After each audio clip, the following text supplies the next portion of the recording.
Soleto, Africa, the struggle and victory. Thank you, comrades. Thank you very much, comrades. Comrades, good morning. Possibly we'll start with our members of the Central Working Committee, i.e. Presidents and General Secretaries of our movement. This statutory organ meeting is taking place at a time when the global peace architecture is also affected, because all of us know that the ongoing war between Russia and Ukraine is also shaping the global architecture. As unionists, as workers, we must continue to reinforce the fact that universal lasting peace can only be established if it is based on social justice. That is the foundational principle that is contained in the ILO Constitution. And we dare say that what is happening around the world is also about what justice is being dispensed to men and women that create the world.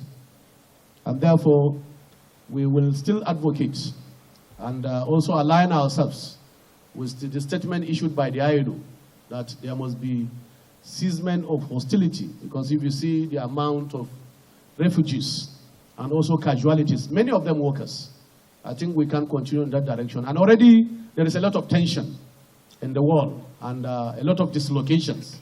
Whether it's going to lead to something else is something that is avoidable. And therefore, as NLC, we'll always say that peace is central to development around the world.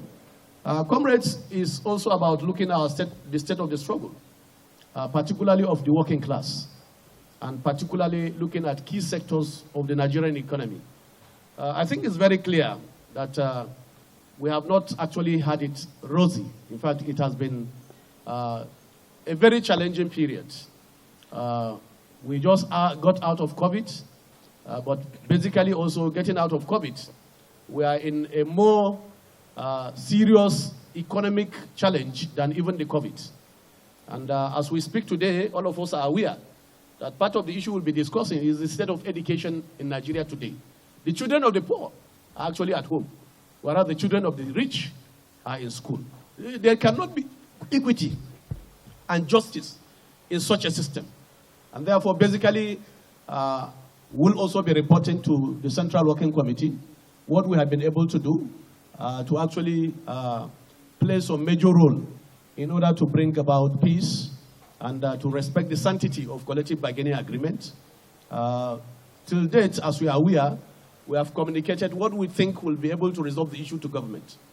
We have not received formally any information about any effort being made to actually look at that recommendation. And basically, CWC will look at that because it's our children, the children of the poor. And let me say that it's really unfortunate.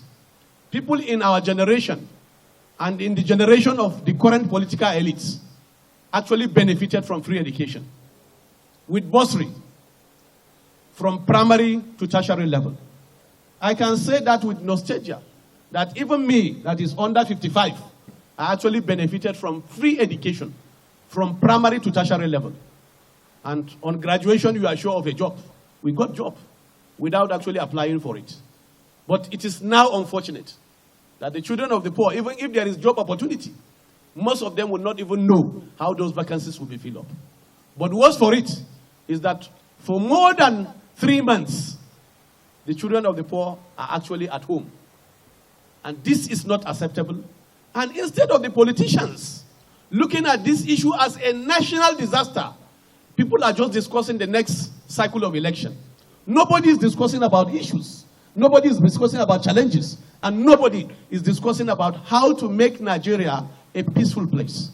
There is no way you can be able to have peace if the foundation is faulty, if there is no social justice. And social justice starts from making sure that the children of the poor get quality education. It was our Lord that said that once you deny the children of the poor quality education, and he knows that from the beginning, because that was the foundation of his political engagement, that the rich will not also sleep with their eyes closed. And we are seeing it today in the context of Nigeria. Comrades, we are also looking at the issue of the upcoming political dispensation. All over the world, unions defend democracy and also ensure rights. And this time around, with what has happened, a lot of broken promises, I don't think any worker, any union leader will actually sit down and watch. It is not a time to watch. With the base of action, whether strike or protest, at the end of the day, it will be a political decision that will put food on the table of Nigerians. And therefore, sitting down and wait or watch certainly will not be our portion. Every Nigerian worker will be active to actually use that charter of demand that we have developed to actually engage politicians and try also to make sure that the agenda of the working class, the poor and the downtrodden, finds space to be accommodated even in the political process. So basically, this is also one thing that we are going to discuss. Already tomorrow we are having a meeting of the Political Commission of the 36 states of the Federation, where also those agendas will be shared with them.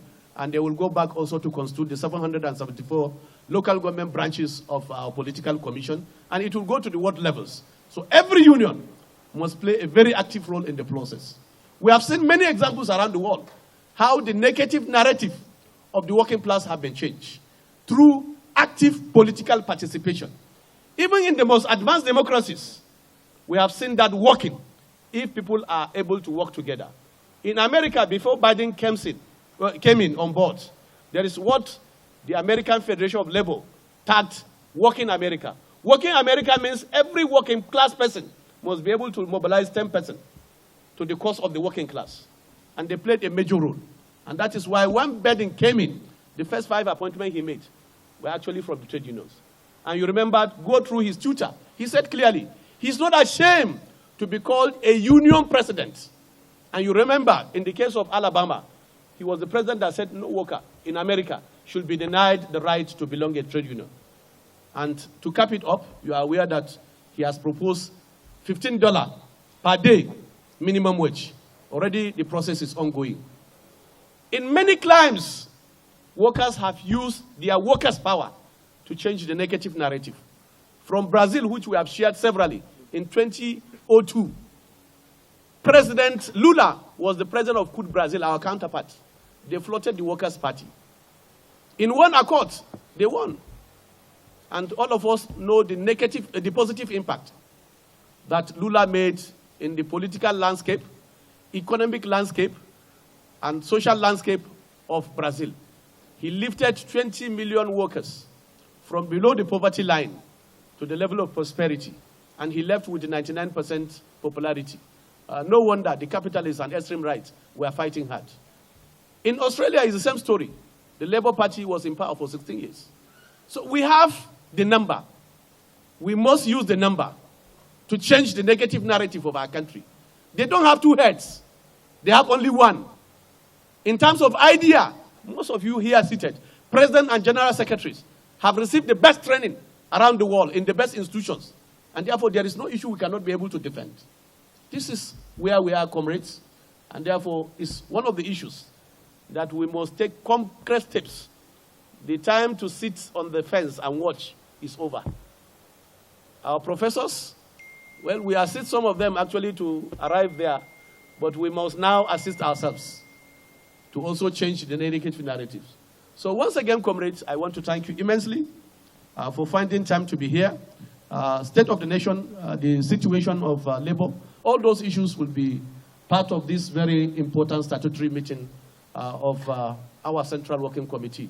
On that note, gentlemen and ladies of the press, I want to thank you immensely for coming.